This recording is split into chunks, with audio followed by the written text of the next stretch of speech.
Assalamualaikum warahmatullahi wabarakatuh.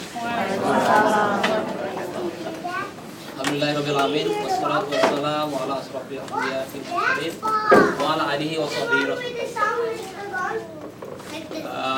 baiklah, memang ini acara yang kita tunggu-tunggu ya. Kita bisa berbahasa Indonesia, bisa lepas. Bahasa Inggris itu susah. Apalagi kalau kita mau marah bahasa Inggris. Nggak bisa marah. Nggak bisa marah. Ya, orang gampang marah. Kita mau marah tapi orang lain nggak ngerti kita marah. Jadi kita betul sekali Pak Samsul Ali ya Pak Ustadz datang ke Bloomington ini dari New York, dan kita bagian dari kita itu mengikuti Facebooknya beliau. Saya sendiri. Jadi untuk latar belakang itu saya tahu sebagian, tapi lebih baik Pak Ustadz cerita bagaimana beliau dari Indonesia terus ke Pakistan, terus ke Arab Saudi, terus ke sini ya. Jadi bisa jadi inspiring story. Ya, karena kita kan pengennya ada orang Indonesia yang berhasil. Wah, ini orang Indonesia. Senang kita. Jadi tanpa memperpanjang mukadimah karena makanan kita juga siap. Ya. Nah, silakan Pak Ustaz. Baik, terima kasih. Bismillahirrahmanirrahim. Assalamualaikum warahmatullahi wabarakatuh. Waalaikumsalam. Alhamdulillahirabbil alamin. Allahumma shalli wa sallim wa barik ala abdika rasulika Muhammadin wa ala alihi wa sahbihi ajma'in. Bapak dan Ibu-ibu, pertama-tama tentu kita panjatkan syukur kita dulu pertama kali kepada Allah Subhanahu wa taala. Tentu karena kudrah, takdir, dan juga karena kemudahan yang Allah berikan kepada kita semua sehingga kita bisa bersama-sama berkumpul di tempat insyaallah yang mulia ini pada pagi hari ini. Saya sudah hari kedua ini dan rasanya sudah missing dok ya. Terima kasih kepada Mas Syifa yang sudah mengundang selaku ketua masjid di Indiana University sini. Saya kemarin menyebutkan bahwa pertama melihat Mas Syifa kan aktif dulu menulis di mailing list IMSA nih, ya kan? Saya kira itu nama perempuan. Karena dalam bahasa Arab kalau kata Syifa itu perempuan biasanya kan? Dulu. Tapi jangan sekarang. Terpaksa beliau harus mengoreksi terus karena banyak saya yang menyangka, banyak juga yang menyangka lain gitu ya, bahwa saya bukan mas, saya bukan mbak, saya mas. Terus ketemu kemarin ngelihat rupanya atharus sujud itu besar ya. Selalu sujud, kelihatannya sujud malam. Terima kasih sudah diundang dan bisa kita ketemu semua. Tentu ini berkah ya. Judul kita kalau nggak salah tentang membentuk generasi Islam, Y generation ya. Saya dulu pernah menulis, saya selalu menulis, tapi niat saya itu sebenarnya tulisan saya mudah-mudahan dibaca oleh banyak orang. Mudah-mudahan bisa menjadi bagian dari amal jariah. Banyak teman-teman yang mengatakan jangan dikirim ke begitu saja, kalau bisa tulis dikumpulin dijadikan buku. Saya bilang ya nanti kalau ada mau buku jadikan aja buku gitu. Ya, jadi salah satu judul yang pernah saya tulis di Facebook dulu itu bersambung tentang generation of Y ya. Karena itu pengalaman saya di Amerika bahwa segala sesuatu oleh generasi muda kita sekarang kan dipertanyakan. Beda dengan kita dulu. Tapi karena diminta tadi cerita sedikit, saya akan memulai dengan itu. Sebenarnya buku tentang cerita perjalanan hidup yang sederhana ini itu sudah dibukukan dan judulnya Menebar Damai di Bumi Barat. Dan buku saya yang Sons of Abraham juga itu bab pertama juga bercerita tentang perjalanan singkat kita dari kampung ke kota dunia kata orang. Jadi kampung yang terpelosok di tanah air sampai ke kota New York itu juga diceritakan di situ. Jadi dan satu kesimpulan yang saya ingin memulai dengan ini bahwa saya itu merasa dalam hidup itu memang ada yang atur. Bagaimanapun kita mengatur, ternyata hidup kita ini ada yang mengatur. Kita mengatur tapi ada yang menentukan. Jadi saya ini lahir dari keluarga sederhana seorang petani di kampung. Bapak saya petani biasa, ibu saya rumah tangga, tidak mengenal Islam walaupun kita Muslim. Saya masih ingat di kampung saya itu waktu masih SD dulu, kalau kita sakit Palingan obat kita itu daun pepaya yang keras yang kita minum. Kalau udah muntah perbaikan itu. Pepaya jantan. Kalaupun masih sakit, ibu kita ada nazar kepada batu-batu di tengah hutan gitu. Kalau anak ini sembuh, kita akan potong ayam. Itu biasa itu di kampung itu. Jadi itulah kehidupan kita di kampung dulu. Ya. Entah kenapa saya itu dari SD juga suka berkelahi. Jadi tangan saya ini begal ya. Ini kenapa ini karena berkelahi. Dan suka berkelahi. Jadi orang tua saya itu pusing waktu saya sudah kelas 5 SD. Ini anak nanti kalau tamat SD mau diapain? Itu begalnya kan? Kan sekarang Bagaimana vokal aja? Gak lurus ini. Ya, jadi pedang berkelahinya tanggung-tanggung pakai kuda gitu, pakai pedang gitu. Jadi begitu kelas 5 SD, orang tua saya bilang, anak ini mau diapain? Masih kecil, gak berkelahi. Untung waktu itu kakak saya sudah sekolah di kota, di sekolah STM ya, sekolah teknik menengah. Nah, kakak saya kemudian mendengarkan kata pesantren itu. Carilah pesantren itu, kita pun nggak pernah mendengar apa pesantren itu. Tamat SD, kemudian saya diberitahu bahwa akan sekolah di kota di pesantren itu. Yang menjadikan saya senang itu kata kota. Nah, ini anak desa kalau udah sekolah di kota kan kebanggaan tersendiri kan. Wah, anaknya Pak ini sekolah di kota loh, gitu kan. Ya. Jadi saya sampai di kota, ternyata pesantrennya itu di pinggiran kota, di gunung itu batu-batu. iya. Tapi alhamdulillah di pertama kali masuk pesantren itu berat hati karena betul-betul saya rasakan itu penjara. Walaupun saya tambah lagi satu kata penjara suci kan. Dari penjara suci saya sempat bertahan itu bukan karena suka pelajarannya, tapi karena di pesantren itu ada pelajaran silat gitu. Jadi itu yang paling saya senangi, saya belajar silat dan alhamdulillah dari tahun ke tahun berkembang. Dan pertama kali saya keluar dari Sulawesi itu karena silat. Jadi saya mengikuti kejuaraan nasional silat di Bandung tahun 85 di Unisba. Saya masih kelas 2 SMA tapi sudah dikasih kartu palsu mahasiswa supaya bisa mewakili UMI ketika itu. Untuk mengikuti kejuaraan silat nasional di Bandung. Dan singkat cerita, selesai di pesantren, alhamdulillah saya juga orang tua tidak punya dana untuk kuliah. Akhirnya saya mengabdi di pesantren beberapa bulan, kemudian tiba-tiba ada orang Saudi yang datang ke pesantren itu menawarkan 2 murid pesantren untuk mendapat beasiswa. Saya lah kemudian diminta oleh pimpinan pesantren untuk menjadi penerima beasiswa itu dan berangkatlah saya ke Pakistan. Di Pakistan alhamdulillah 4 tahun S2, 3 tahun S1, 3 tahun S2. Kemudian selesai dan itu di saat-saat berkecamuk perang di Afghanistan. Nah, jadi bisa dibayangkan sebagai anak muda yang berada dalam sebuah environment perang seperti itu, itulah yang membentuk persepsi kita tentang orang Barat, in particular tentang Yahudi tentunya. Ya kan? Karena di dalam teori konspirasi yang kita anut selama ini, segala sesuatu yang buruk yang terjadi dalam dunia ini itu kan dirancang oleh Yahudi. Jadi ujung-ujungnya ke sana.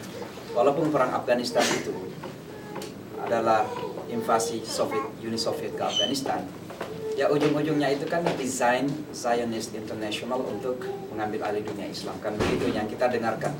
Nah itu yang membentuk kemudian persepsi kita, dan itu terakumulasi, apalagi dengan kejadian Israel, Palestina dan sebagainya, itu sudah pasti menjadi sebuah akumulasi tertentu tentang manusia, kelompok manusia dalam hidup kita ini. Setelah itu kemudian saya mendapat kesempatan mengajar di Saudi Arabia 2 tahun. Ya, sebagai seorang guru mengajar di Saudi Arabia kan membanggakan. Selama ini kan TKI saja kalau kerja di Saudi Arabia kan bangga benar. Nah ini kan kita udah guru nih ceritanya kan. Jadi membanggakan. Nah itu cita-cita besar kita. Setelah tamat di Islamabad, cita-cita besar kita mudah-mudahan bisa bekerja di Saudi kan. Dan dapatlah saya mengajar di Saudi 2 tahun itu. Tentu sebuah kebanggaan. Ternyata di satu sisi memang kita bangga sebagai guru di negara Arab gitu, dan mengajar bahasa Arab juga walaupun bukan kepada orang Arab ya, tapi kepada non Arab. Dan di sana juga saya bangga karena pertama kali bisa berinteraksi dengan non Muslim. Jadi kita mengajar di Maktabud Dakwah di Jaliat istilahnya, kantor dakwah untuk orang asing. Dan kita memang sudah berinteraksi dengan non Muslim, bagaimana kita menyampaikan Islam. dengan orang Australia, Inggris, Amerika banyak sekali. Jeddah itu penduduknya lebih 50% orang non-muslim. Coba ke rumah sakit rata-rata susternya kan orang Filipina, India, Sri Lanka. Belum lagi yang di belakang pintu rumah-rumah kan rata-rata India juga pembantu banyak, Sri Lanka juga pembantu banyak. Jadi banyak sekali non-muslimnya di Jeddah itu. Nah, bagusnya karena pemerintah membuka kantor dakwah seperti ini di bawah Kementerian Agama mereka. Jadi kita seringkali diundang ke perusahaan-perusahaan ceramah ke mereka, kepada non-muslim. Nah, cuma di satu sisi yang menjadikan saya tidak tahan itu adalah karena perilaku kepada orang-orang kita, sopir-sopir kita, pembantu rumah tangga. Jadi cerita itu bukan cerita dongeng, itu memang kejadian. Bahwa banyak di antara pembantu kita yang disiksa dan sebagainya itu cerita karena saya sendiri yang alami. Saya ada pengajian khusus untuk masyarakat Indonesia setiap Jumat pagi karena weekendnya kan Jumat. Jadi ketika pengajian itu sopir-sopir kan datang. Sopir-sopir itu cerita semua berlaku majikan mereka. Dan sopir itu biasanya kalau ada sopir pasti ada pembantu juga. Ceritain gimana pembantunya, gimana sopirnya melakukan. Saya pernah jalan sekali di sebuah departemen yang tinggi, jalan nih. Tiba-tiba ada kertas jatuh. Saya buka kertas apa gitu. Tulisannya itu Pak, tolong saya gitu. Saya lihat ke atas nggak ada siapa-siapa gitu. Jadi biasanya begitu. Nah, ada seorang pembantu rumah tangga itu pernah suatu ketika dia subuh-subuh jam 3 atau jam subuh-subuh nih, dia jalan sendiri, saya ikutin, kenapa? Rupanya dia sudah seminggu lebih dikunciin dari luar sama majikannya. Akhirnya dia keluar dari jendela. Tadinya mau lompat itu, terlalu tinggi, untuk dia bisa selamat. Dia jalan. Jadi ini yang kemudian menjadikan saya tidak tahan di Saudi Arabia itu. Dan waktu itu saya lagi memang pusing mau kemana gitu. Karena sudah biasa dengan gaji real ini. Pikir-pikir pulang ke Indonesia nanti gimana. Akhirnya saya berdoa kan. Nah waktu itu memang saya mencari cara untuk bisa dapat scholarship. Kalau nggak ke Inggris, ke Amerika. Mengambil S3 ceritanya. Nah pas tahun akhir 95 itu, musim haji, di sana itu ada grup haji khusus namanya LUNEK, Haji Luar Negeri. LUNEK ya. Jadi dikelola oleh KJRI dan kebetulan pesertanya rata-rata diplomat para dubes kita. Nah tahun 96 itu kan tahun meninggalnya Ibu Tien. Dan waktu itu ada 4 menteri yang haji, Pak Azwar Anas, Siti Tahir, Faisal Tanjung dan sebagainya. Saya kebetulan diminta ceramah manasik haji oleh konsulat Jeddah. Nah setelah ceramah itu salah seorang peserta haji itu Pak Nugroho Wisnumurti, dubes kita di PBB. Tapi waktu itu memang saya sedang mencari-cari gimana caranya saya bisa sekolah di Amerika. Kalau nggak di Amerika di Inggris lah, pokoknya di Barat gitu. Alasan saya adalah saya sudah dari timur. Artinya timur itu kan kekuatan hafalannya lumayan. Kita hafal hadis, hafal ayat. Tapi daya analisanya kurang. Nah itu rata-rata di timur tengah begitu. Sehingga kita ketika menyampaikan dalil, kita sampaikan begitu saja. Kalau sudah salah argumentasi, kita mengatakan ini Allah yang mengatakan, kamu melawan Allah, kamu gitu. Nah, kan gitu. Nah, jadi saya ingin belajar di Barat itu supaya daya analisa kita bisa terbuka dan lain sebagainya kan. Nah, rupanya doa saya terkabul karena setelah ceramah itu Pak Nugroho dan istrinya datang ke saya. Dia bilang, "Dek, kamu kerja di mana?" Saya bilang, "Di sini, Pak, di Jeddah." Saya guru. Dia bilang, "Mau nggak kalau saya ajak ke New York?" Lalu saya bilang, "Untuk apa, Pak?" Dia bilang, "Di New York kita sudah beli gedung masjid, dan kita perlu seorang untuk membina masyarakat kita di sana." Jadi masyarakat Indonesia baru beli gedung itu Masjid Al-Hikmah itu. Akhirnya saya langsung iakan saja. Sampai saya pikir panjang, saya udah iakan karena memang sudah ingin saya kesini kan. Nah, beliau pulang ke sini langsung dikirim surat sponsor. Waktu itu ngurus visa masih muda. Suratnya datang hari itu, visanya langsung jadi.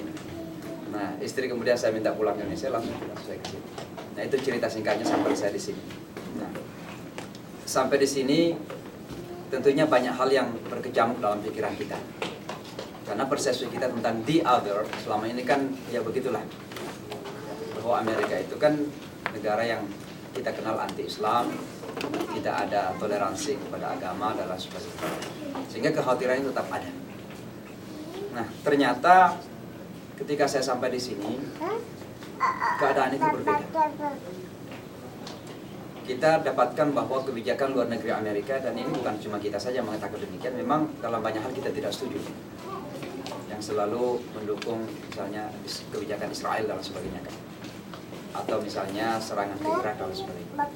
Tapi diakui atau tidak, Amerika ini sangat solid di dalam hal toleransi beragama. Dan American attitude walaupun tidak sempurna, tapi Amerika sebagai negara saya kira sangat solid dalam hal ini karena konstitusinya. Konstitusi Amerika itu sangat solid di dalam menjamin kebebasan beragama. Dan ini kemudian kita appreciate. Tapi yang paling penting adalah ternyata ketika sampai di New York itu, dan ini yang saya ceritakan kemarin, saya tinggal di sebuah rumah, keluarga juga sudah datang beberapa bulan kemudian.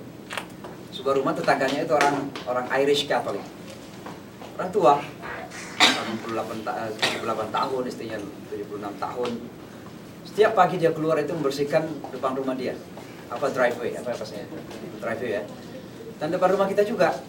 Nah ini kan yang kita, kalau ada orang non-muslim misalnya baik-baik seperti itu kecurigaan kita kan mulai akumulasi lagi kan. Ini jangan-jangan dia memperlihatkan sebentar lagi dia mulai bercerita tentang agama mereka dan sebagainya. Ternyata dia berbulan-bulan nggak pernah cerita agama. Dan ternyata itu orang Amerika yang tidak terlalu peduli agama sebenarnya. Berbulan-bulan bahkan bertahun nggak pernah cerita agama. Bahkan ketika melihat istri, kebetulan istri pakai jilbab kan, dia yang kemudian bertanya kan, kesempatan kemudian kita menjelaskan agama kita kepada mereka. Nah, akhirnya terjadi pertemanan itu. Anak-anak saya manggil mereka grandpa, grandma. Terjadi pertemanan, sering kita bawakan makanan, sering datang ke rumah. Saya sebenarnya tanpa sadar ternyata belajar agama dari mereka. Apa maksud saya? Agama dalam arti begini. Agama dalam arti akidah dan ibadah, alhamdulillah tidak ada yang bisa menyaingi Islam. Tapi ya agama, karena Islam ini kita yakini agama kehidupan kan. Tapi agama dalam arti kehidupan sosial, kita ternyata banyak diajari oleh orang sini. Kedisiplinan, menghargai waktu, ya, menghargai orang, bersahabat, humbleness. Walaupun kita orang Indonesia ada humbleness gitu, tapi maksud saya sebagai orang sini, ternyata kita memperlihatkan menghargai orang yang lebih lemah, menghormati orang yang lemah. Kita naik subway misalnya, ada orang yang lebih tua, sudah tidak bisa berdiri, kita malu sendiri kalau memberikan seat kita kepada mereka. Nggak ada hukum tertulis itu, tapi ada written laws yang mengatakan begitu, bahwa you are itu bukan orang yang baik, tidak menghormati orang yang lemah gitu. Nah ini kan ajaran Islam kan. Ara'aita alladzi yukadzibu bid-din fadzalika alladzi yad'ul yatim wa la yahuddu 'ala ta'amil miskin. Kan itu kan intisarinya adalah hormatilah orang yang marginalized gitu, orang yang lemah. Orang yang tua, orang yang hamil, orang yang oppressed dan sebagainya. Kita harus on the side of them. Itu adalah agama. Intisarinya adalah kehidupan sosial kita ini. Ini yang saya pelajari dari mereka. Nah, Bapak dan Ibu sekalian, terjadilah 11 September ini. Tapi sebelum itu, ketika saya memimpin Masjid Al-Hikmah ini, sebelumnya namanya Masjid Indonesian Cultural Center saja. Karena waktu itu